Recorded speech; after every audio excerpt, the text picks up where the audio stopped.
श्री दुर्गा सप्तशती 11वां अध्याय। देवताओं का देवी की स्तुति करना और देवी का देवताओं को वरदान देना। महर्षि मेधा कहते हैं, दैत्य के मारे जाने पर इंद्र आदि देवता अग्नि को आगे करके कात्यायनी देवी की स्तुति करने लगे। उस समय अभिष्ट की प्राप्ति के कारण उनके मुख खिले हुए थे। देवताओं ने कहा, हे शरणागतों के दुख दूर करने वाली देवी, आप प्रसन्न हो। हे संपूर्ण जगत की माता, आप प्रसन्न हो। विश्वेश्वरी, आप विश्व की रक्षा करो, क्योंकि आप इस चर और अचर की ईश्वरी हो। हे देवी, आप संपूर्ण जगत की आधार रूप हो, क्योंकि आप पृथ्वी रूप में भी स्थित हो और अत्यंत पराक्रम वाली देवी हो। आप विष्णु की शक्ति हो और विष्णु की बीज परम माया हो, और आपने ही इस संपूर्ण जगत को मोहित कर रखा है। आपके प्रसन्न होने पर ही ये पृथ्वी मोक्ष को प्राप्त होती हैं। हे देवी, संपूर्ण विद्याएं आपके ही भिन्न भिन्न स्वरूप हैं। इस जगत में जितनी स्त्रियां हैं वह सब आपकी ही मूर्तियां हैं।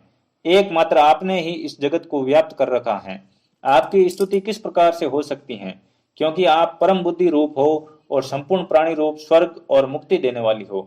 अतः इसी रूप में आपकी स्तुति की गई है।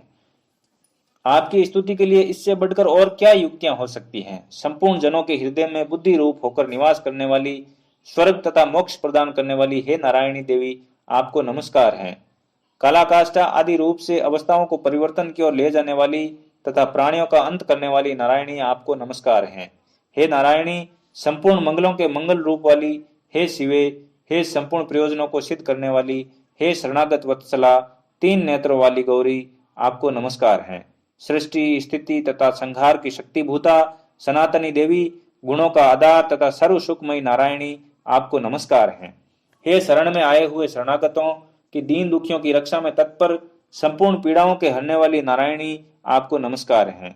हे नारायणी, आप ब्रह्माणी का रूप धारण करके हंसों से जुते हुए विमान पर बैठती हो तथा कुछ से अभिमंत्रित जल छिड़कती रहती हो, आपको नमस्कार है।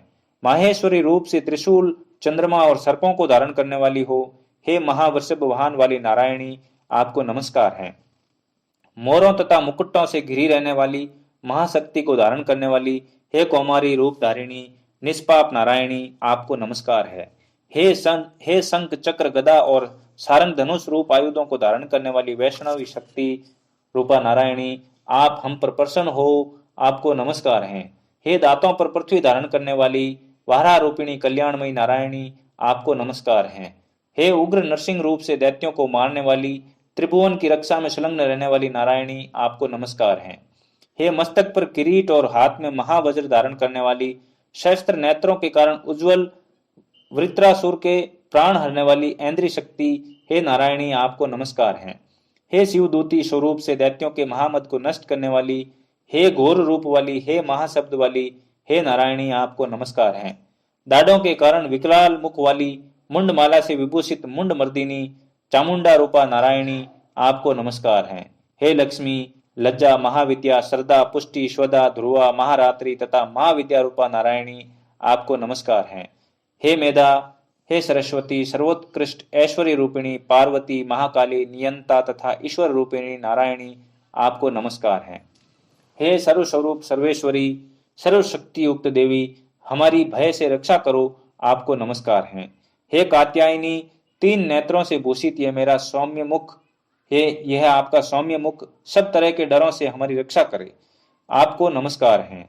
हे भद्रकाली, ज्वालाओं के समान भयंकर, अति उग्र एवं संपूर्ण असुरों को नष्ट करने वाला आपका त्रिशूल हमें भयों से बचावे, आपको नमस्कार है।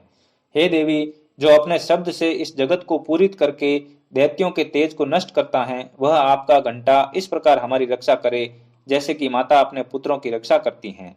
हे चंडिके, असुरों के रक्त और चर्बी से चर्चित जो आपकी तलवार है, वह हमारा मंगल करे, हम आपको नमस्कार करते हैं। हे देवी, आप जब प्रसन्न होती हो तो संपूर्ण रोगों को नष्ट कर देती हो, और जब रुष्ट हो जाती हो तो संपूर्ण वांछित कामनाओं को नष्ट कर देती हो। और जो मनुष्य आपकी शरण में जाते हैं उन पर कभी विपत्ति नहीं आती, बल्कि आपकी शरण में गए हुए मनुष्य दूसरों को आश्रय देने योग्य हो जाते हैं। अनेक रूपों से बहुत प्रकार की मूर्तियों को धारण करके इन धर्मद्रोही असुरों का आपने संहार किया है, वह आपके सिवा और कौन कर सकता था। 14 विद्याएं, 6 शास्त्र और 4 वेद आपके ही प्रकाश से प्रकाशित हैं, उनमें आपका ही वर्णन है। और जहाँ राक्षस, विषैले सर्प, शत्रुगण हैं, वहाँ समुद्र के बीच में भी आप साथ रहकर इस विश्व की रक्षा करती हो। हे विश्वेश्वरी, आप विश्व का पालन करने वाली विश्व रूपा हो, इसलिए संपूर्ण विश्व को धारण करती हो। इसलिए ब्रह्मा विष्णु महेश की भी वंदनीय हो। जो भक्ति पूर्वक आपको नमस्कार करते हैं वह विश्व को आश्रय देने वाले बन जाते हैं। हे देवी, आप प्रसन्न हो और असुरों को मारकर जिस प्रकार हमारी रक्षा की है, ऐसे ही हमारे शत्रुओं से सदा हमारी रक्षा करती रहो। संपूर्ण जगत के पाप नष्ट कर दो और पापों तथा उनके फल स्वरूप होने वाली महामारी आदि बड़े बड़े उपद्रवों को शीघ्र ही दूर कर दो। विश्व की पीड़ा को हरने वाली देवी, शरण में पड़े हुओं पर प्रसन्न हो। त्रिलोक निवासियों की पूजनीय परमेश्वरी, हम लोगों को वरदान दो। तो देवी ने कहा, हे देवताओं, मैं तुमको वर देने के लिए तैयार हूं। आपकी जैसी इच्छा हो वैसा वर मांग लो, मैं आपको वर दूंगी। देवताओं ने कहा, हे सर्वेश्वरी, त्रिलोकी के निवासियों की समस्त पीड़ाओं को आप इसी प्रकार हरती रहो और हमारे शत्रुओं को इसी प्रकार नष्ट करती रहो।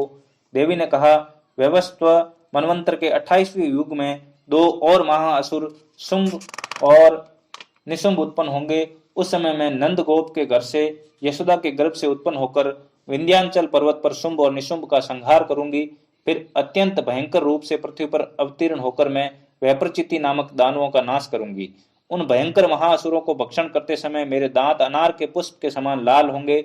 इसके पश्चात स्वर्ग में देवता और पृथ्वी पर मनुष्य मेरी स्तुति करते हुए मुझे रक्त दंतिका कहेंगे। फिर जब 100 वर्षों तक वर्षा नहीं होगी तो मैं ऋषियों से स्तुति करने पर अयोनिज नाम से प्रकट होंगी और अपने 100 नेत्रों से ऋषियों की ओर देखूंगी।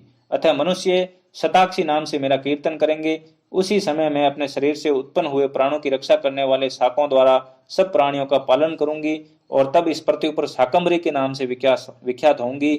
और इसी अवतार में मैं दुर्ग नामक महाअसुर का वध करूंगी और इससे मैं दुर्गा देवी के नाम से प्रसिद्ध होंगी। इसके पश्चात जब मैं भयानक रूप धारण करके हिमालय निवासी ऋषियों महर्षियों की रक्षा करूंगी, तब भीमा देवी के नाम से मेरी ख्याति होगी। और फिर जब अरुण नामक असुर तीनों लोकों से को पीड़ित करेगा, तब मैं असंख्य भ्रमरों का रूप धारण करके उस महादैत्य का वध करूंगी। तब स्वर्ग में देवता और मृत्युलोक में मनुष्य मेरी स्तुति करते हुए मुझे भ्रामरी नाम से पुकारेंगे। इस प्रकार जब जब पृथ्वी राक्षसों से पीड़ित होगी, तब तक मैं अवतरित होकर शत्रुओं का नाश करूंगी। ओम दुर्गाय नमः।